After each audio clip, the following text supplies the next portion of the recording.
She's sitting on the sofa beside me. Welcome to an episode of Alberta Roots, a series of storytelling by members of the Alberta Family Histories Society, whose current roots are in Alberta. Today we hear a story from member Glynn Davis. He and his brother are trying to fill a gap in the family line for their mother. She grew up in northern England and had 6 siblings, including 2 brothers who served with the Royal Air Force in World War II. Both succumbed to war injuries, but both had married and each had 1 daughter. One daughter was known to the family, but the other disappeared over time. Where was Judith? The quest was on to restore family connections. Let's meet Glynn and explore his family tree mystery. Hi, my name is Ron Gillmore. I'm a member of the Alberta Family Histories Society, and I'm your host today for the first episode of Alberta Roots. And my guest today is Glynn Davis. I'm very happy to be able to tell this story. It's been sort of embedded in our family for so long that it's almost a resolution to be able to have an opportunity to do this. So thank you, Ron. This story sort of ties to my mom's side of the family. Her family was originally from Wales, and actually her great-grandfather was a very well-known Baptist preacher and activist in Welsh political education. And one of his strong wishes was that he had one of his descendants follow him into the ministry. And he decided for some reason that a grandson named Edward would be that person to follow him into the ministry. The great-grandfather's idea of following in the ministry didn't sit very well with Edward, so he had a failed attempt where he tried to run away to sea, and they fell back on plan B, which is he moved from Wales across the water to England and settled in Liverpool. When he was there, he married a Welsh woman. They had a family of 7 kids. There were 4 girls, 4 daughters, 3 sons. Okay. So this story focuses really on the 2 eldest boys. So Glynn, you obviously have a strong interest in genealogy and family history. How did this all come about for you? My dad's side of the family were in Montreal for 100 years before I was born, so I sort of grew up with a fairly strong interest in that arm of the family. Right. I've still got notes that I wrote at 13 with asking my dad questions. So family history has been an interest for a long time, but it was focused on my dad's side. Okay. The interest in pursuing this storyline was much more after my mom had passed away. It was almost like picking up a torch that she had given me, and I felt an obligation to see if I could find out where our cousin Judith was. So your mom had a deep interest in family. Tell me about that. Yeah, my mom was very family oriented. When she grew up in a close-knit family, and at 16 she was working full-time, but also caring for an ailing mother and supporting her father and her younger brother. So she somehow became the linchpin in the family. She was the glue. She was. That's a great word. She was the glue for the siblings and the families that they had. And so she became, even though she was not the eldest child, she becomes sort of the matriarch, if we will, of the family.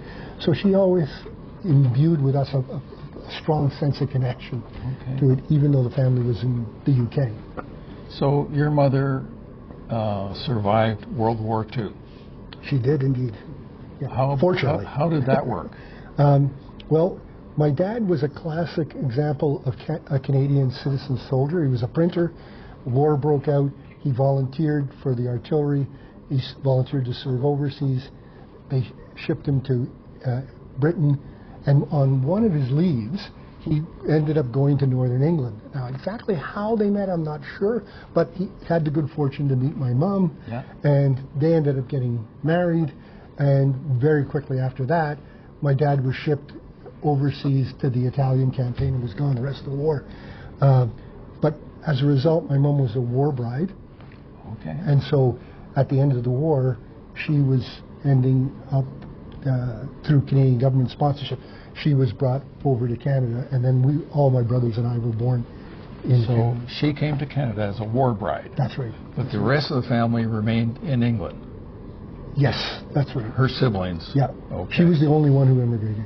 Between 1942 and 1948, Canada saw over 64,000 war brides and their children immigrate to Canada. Nearly 45,000 war brides, mostly British, left their home country via ship on a transatlantic journey, many crossing Canada by war bride train. Okay. Yeah. Tell me about the siblings, your mom's siblings. Well, the real interesting piece is sort of the two older brothers that I mentioned just quickly. The elder one was called Norm, and the second brother was Ralph. The family was close-knit, but the two brothers were really virtually inseparable.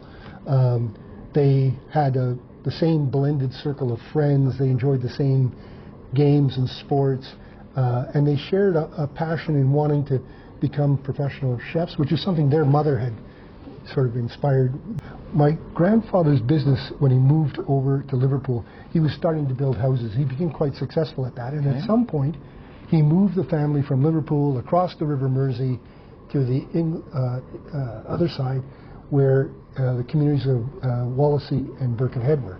Now, the two brothers had started their career in being chefs and stayed working in Liverpool, so they just crossed over doing it, and they were building up their career. They had their vision, though, on going to the big time. Let's go to London. Let's do it. So by 1934, they were in London, and they'd started their careers. And they also ended up in London finding love and got married. And then Norm had a firstborn child, a daughter named Hilda Hughes. And then Ralph followed that, and he had a daughter, and he named her Judith Hughes.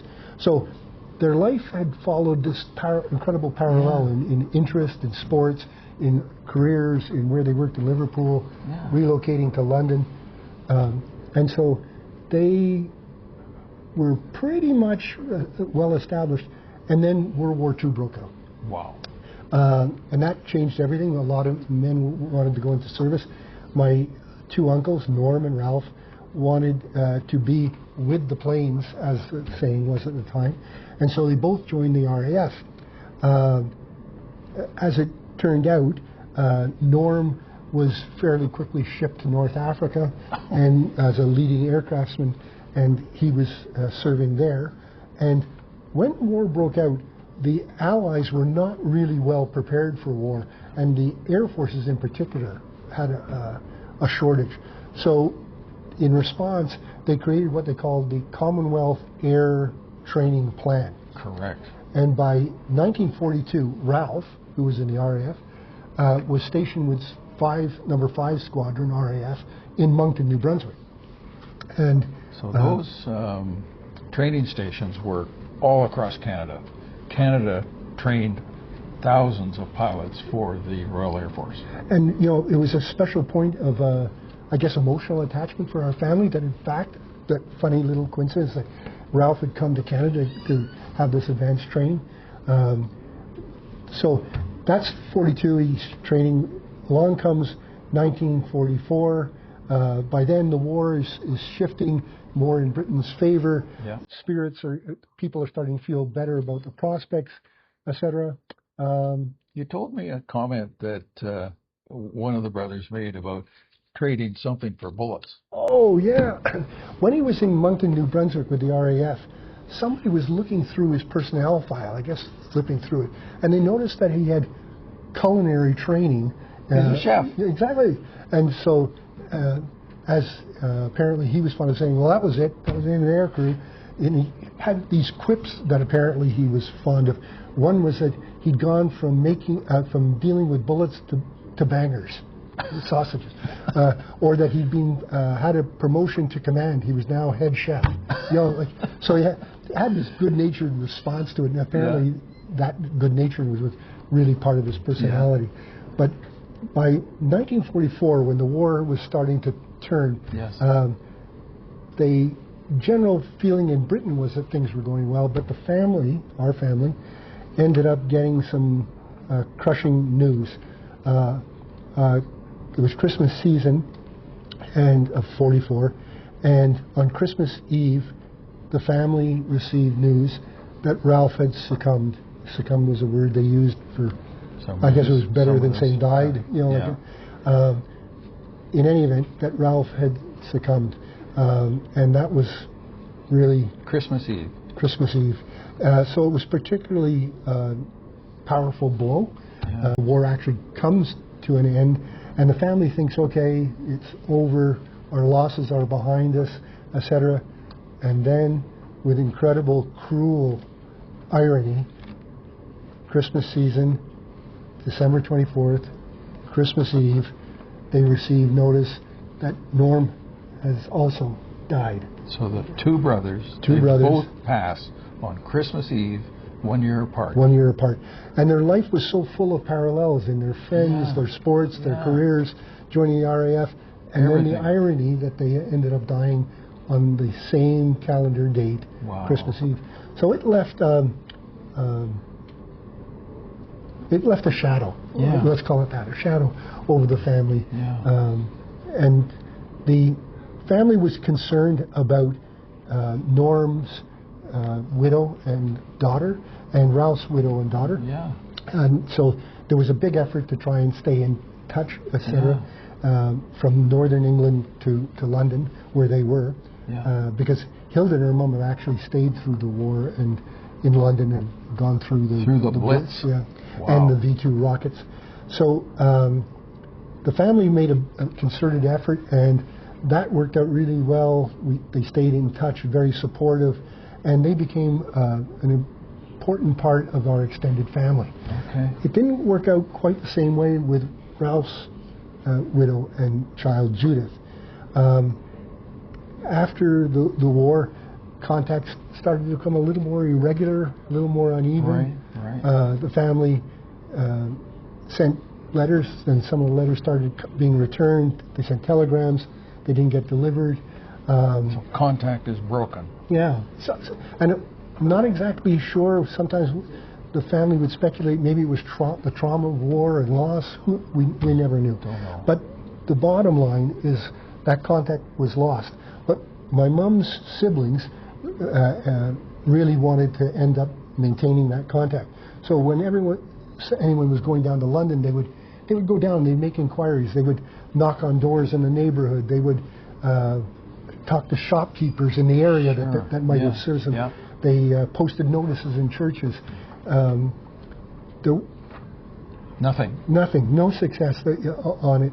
And I think it probably frustrated them. It'd be reasonable to think it did. But they tried, and when my mom was a war bride, as I mentioned, and when she was given her date that when the ship with the other war brides was going to sail, she made one last trip down to London, and it was to a school, and she handed in a notice knowing she wasn't going to be there anymore. So when she left, sailed from England to Canada, she brought with her Ralph's engraved cigarette lighter with his name on it, his Bible, and I think even though she didn't know where Judith was, and they were looking for Judith, she brought that mystery in her heart. She brought it with her to Canada. It stayed, it endured. And obviously you picked up that. And it was very much transmitted to us. When my elder brother Brad was born, he was given the middle name Ralph. And when I was born, I was given the middle name Norman. So very much our family, So very much my mom and the family wanted those to stay alive in a real sense, rather than a distant memory. So the other thing that had happened is in 1948, the Imperial War Grave Commission got in touch with my Aunt Nancy and said, we can't locate Jeannie, Ralph's widow. And we'd like some instructions as to how and where the tombstone for Ralph is going to go with the RAF insignia on it, and some instructions as to what the epitaph. So the epitaph they chose was, he died that we might live. It was right. But But they didn't have any luck finding her. They didn't know. They couldn't find and then at the very end of that same year, she was contacted by the RAF, and they said they had no more communication with Jeannie, and that they were turning to my Aunt Nancy, and they would like to know if she would like Ralph's war medals. And so she took them, and she took them physically, but she took them into her heart. It really became a symbol of something Ralph. to hang on to. Exactly. It was something that she could hang on to in real terms. But in both those cases, they hadn't been successful, the War Grave Commission and the RAF, in staying in touch. So your family's here in Canada, your mom's family, the rest of them are in England. That's right. And how do you communicate with those folks over such long distances? Well, the telephone is incredibly expensive, but you can write letters, but they take weeks to turn around, maybe. Yeah. And travel is incredibly expensive as well. How did you do that? Question. So there used to be flimsy light blue paper airmail letters. Oh, sure. You could write on the inside of them. Exactly. They opened up, and you could write on the inside, and then you sort of they glued over. Yeah. And the trick was when you opened them, you had to make sure you didn't cut the letter in half. You know? But I remember all my youth, these letters constantly. My mom sitting at the kitchen table, writing out in this incredibly tight writing, getting as much as she could, and one's coming back into the family. So that was the primary way. And it would seem to me when I was a kid that periodically my mom would say a particular event was happening. This would have been their 20th wedding anniversary, let's say, or something. Or he would have been turning 50 or something like that. And when those things would happen, it seemed like the siblings would then write these letters back and forth, and they would start a search anew. But nothing really changed. Decades. All of this activity draws you into genealogy. Exactly. And so how did you start searching to help solve this family riddle? Well, it probably ties to the medals, because at a gut level, because my aunt, as I mentioned, Aunt Nancy, kept them very close to her, and because she had held in her heart that if anything had happened to Judith, she didn't have children, and she would want to adopt her. She would want her to be with her. And that was a driving dynamic for much of her life.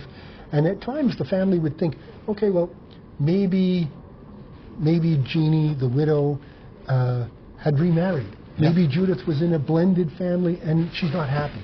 Maybe something happened to Jeannie, she's passed away, and Judith was put up for adoption and is somewhere else. There was this Nobody knew. No one knew, and there were these sort of uncomfortable notions about if we don't act, something, Judith might be encountering something that she need not. She could be with family. You might be able to help. Exactly. We could help. So my aunt kept these medals very, very close, but she became terminally ill.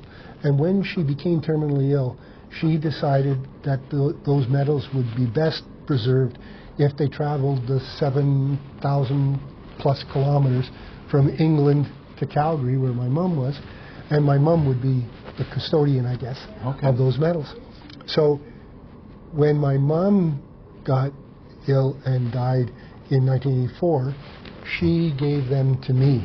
And with those medals, there came this sort of never articulated, but this obligation, the sense of duty, that this unclosed loop, this search that seemed to be never ending, somehow was now mine. You had to do something. Right. So the first thing I did is recruited my younger brother, so I didn't have to carry that alone. And we decided to give it another whirl, and we did. But really, we didn't have any more information than my aunts and my mom had, and we really didn't have much success. What kind of records did you try and track down? Well, we tried. At one point, we thought, well, maybe the RAF would have information on the pension, and maybe the pension information would tell us where Jeannie was. So we got in touch with them, and it turned out that was for privacy reasons. They couldn't divulge anything. Years later, someone suggested, why don't you try the London Metropolitan Police?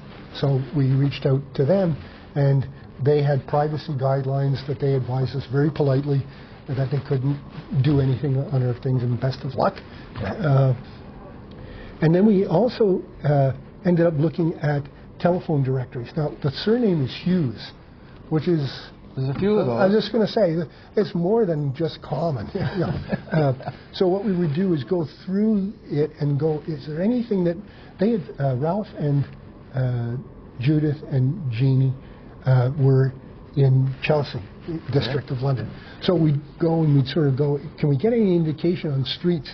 So we had this London directory of streets, and we would try to go through all the streets in Chelsea. Did you write letters or phone them? Well, we would, every once in a while we'd say, this one really looks good, and really what it was sort of shots in the dark, But we only had initials. We could sort of say, well, this is Albert. That's clearly not it, But we would then call them, make these cold calls, and people were actually pretty decent with us, considering we were calling out of the blue, asking personal questions.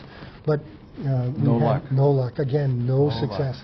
That seemed to be the story, because every time there would be this sort of flurry of activity, it always seemed to be followed by a fizzle, like just sort of died out.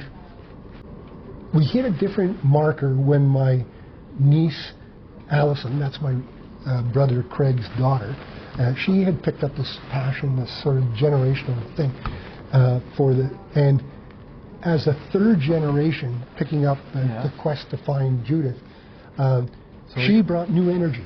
A younger generation, more familiarity with technology. Oh, you got it. That's where I'm going. Breakthrough. Yeah.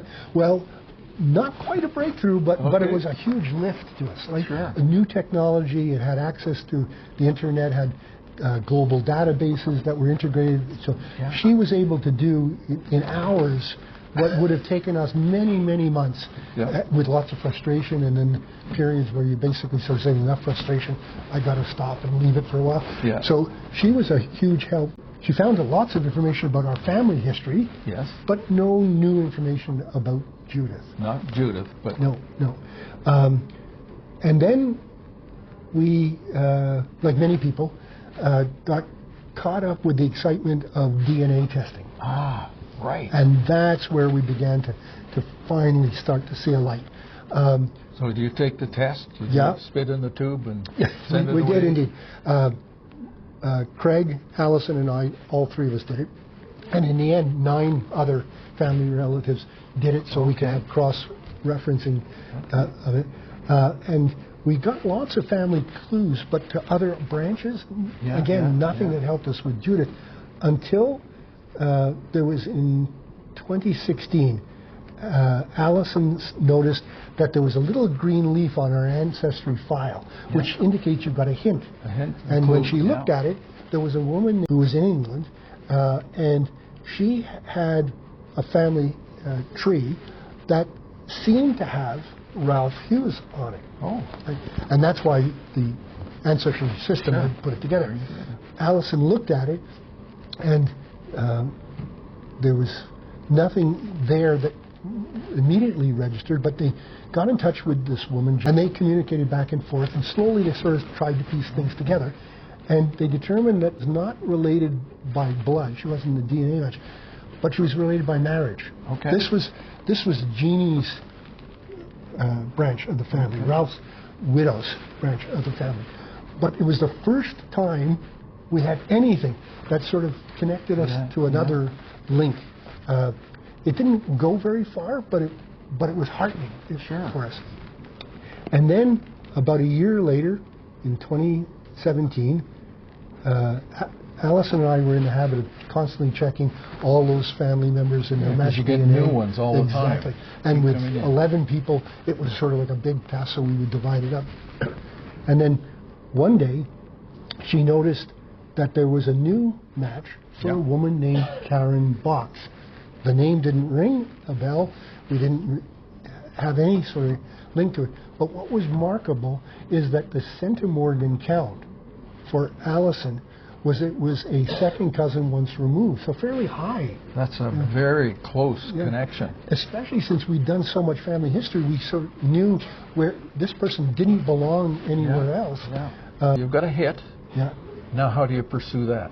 That was the question. That was the question, because we suddenly then had our equivalent of what my aunts had done with, well, what if this had happened? What if that had happened? And we started thinking, well, what if we pushed too hard? What if we were right on the brink of finding Judith, and we push too hard and that's too fast, and we lose it? That was our dread. So we spent a fair amount of time thinking about it, but Allison had, her father, Craig, had planned a trip from Montreal to Ottawa to spend a week with her. And she decided she wasn't going to say anything to him until he could make that trip.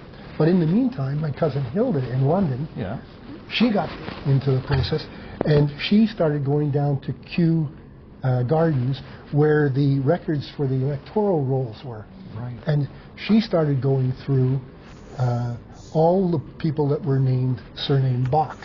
Now, that was a much better task than having to search for Hughes. That's a unique name. But the files were pretty substantial. I didn't realize at the time. And so she had to make multiple visits to Kew Gardens doing this. And eventually, my brother shows up in Ottawa, and he's sitting in the living room with my niece, Allison, and she tells him that she's got this match with Karen Box, and they've been able, with Hilda, to figure out sort of I think they have a number, and they decide they're going to make the call. So they're going to reach out. So Craig is sitting literally beside Allison. They make the call, and a person picks up the phone and says, "Yes, this is Judith's Box's phone number. Who's calling?" And they said, "From Canada." And they go, "Oh, from Canada." And then Allison quickly blurts out what the story is, and suddenly, yes, this is Judith. Yes, she's still living in Chelsea. No, all these years she didn't know there were family who were searching for her. And it was a lot of news for them to take in those fractions. But she said, this is the catch. She said, she's sitting on the sofa beside me while this is... So Craig was sitting beside Allison with the call, and so was Judith with Karen. The chances of that happening. It was a lot for them to take in, because Judith functionally had thought she was alone, and suddenly, no, you have 9 first cousins in 4 countries around the world. You have family. So it was really great. There was this sort of a... suddenly the loop had closed. Suddenly, after 60 years, there were a lot of tears. Hard to process. So we really didn't want to end up becoming overzealous in our eagerness. So we sort of decided we would back off and take a little bit of caution and stuff like this. But we needn't have worried. With Hilda and Judith were only 7 kilometers apart in where they lived in London. Physically, they're 7 kilometers apart. Exactly. And so they start calling every single week, every month. They have lunches together. 10 years have gone by, and they're sort of still doing it. So we didn't have to worry. But it was sort of... What about the family on the side of the Big Briny? Folks in Canada? I think everyone in Australia, New Zealand, Canada, everyone was sort of relieved, because everyone had inherited the story. Because we had stayed close to Hilda, and we'd watched her family grow and marry and all that sort of stuff. Almost our closeness to Hilda as the daughter of one of the brothers that had died was The two brothers in contrast. that were so close together. And the contrast with Judith, that we Yeah. didn't have Judith. So every family member knew that. There was, I think, a sense of collective relief. Yeah. It had been collectively a task, and now it was a collective relief. Wow. So it was a great, and I think the medals had become this tangible physical symbol of the continuing to search for Judith. And the loop's done, Judith's found. Maybe what I should do now is maybe I should have the medals actually properly mounted. Yeah. Maybe Yeah. it's symbolic. Eh? I don't So the medals were a touchstone, but at some point, how about you? Did you ever meet Judith? I did, actually. Within the year, I was able to go to London, and I met with Hilda, who I'd met many times, and Judith and her husband David and her daughter Karen, who had been the bubble that burst for us. And that was really, really nice. And then, as luck would have it, Allison works for the Canadian government and was given a government assignment to go to London. And Craig said, "I'm tagging along." And so they, within months, Craig and Allison actually met up again with Hilda and Judith. Wow. So from 60 plus years of nothing, within 1 year, we not only found Judith, but we were with Judith. Yes. And when I was with them, it felt like Hilda and Judith were much more like sisters than they were cousins. It was now almost like, because Judith was now on the scene, time had vanished. It was like she'd never been Gone from the Missing. family. Yeah. Exactly. Wow. So it was a really warm feeling. Yeah. So you closed the loop, you've connected the family back together again, and now you're still in regular contact, right? Yes, yep, Yeah. right. But much easier than those flimsy things I mentioned. Now it's texting and emails and WhatsApp exactly, and photos back and forth. So it's Fantastic. a different level. My aunts and my mom would be amazed about all the technology, but they would be deeply touched. I hope they rest easy knowing this. You've done this massive amount of research over a long period of time. What advice can you give to other researchers who are similarly stuck with a missing person? I guess the very first thing, and I'd put it in capital letters, bold, is don't give up. You never know when some piece to a puzzle will fall into place. You never know when a new piece of technology or a new person in the a family that you're reaching out suddenly takes an interest in genealogy. You never know, so never give up on it. Never give up. And explore the technological advances that are happening continuously. Right. Because even the improvements that have happened when we started using the internet are now just massive. So it's doable. It's very, very doable. Well, thank you, Glenn. Really appreciate Thank you, it. Ron. Appreciate it. Appreciate being able to tell a story. It's a great story.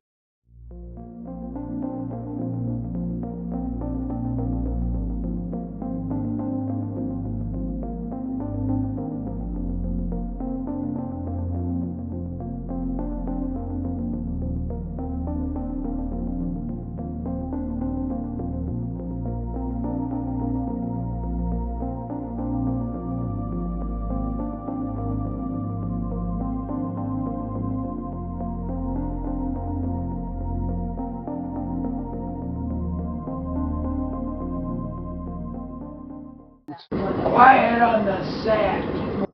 A production by the Alberta Family History Society. If you'd like to share your family story, visit our website and consider becoming a member.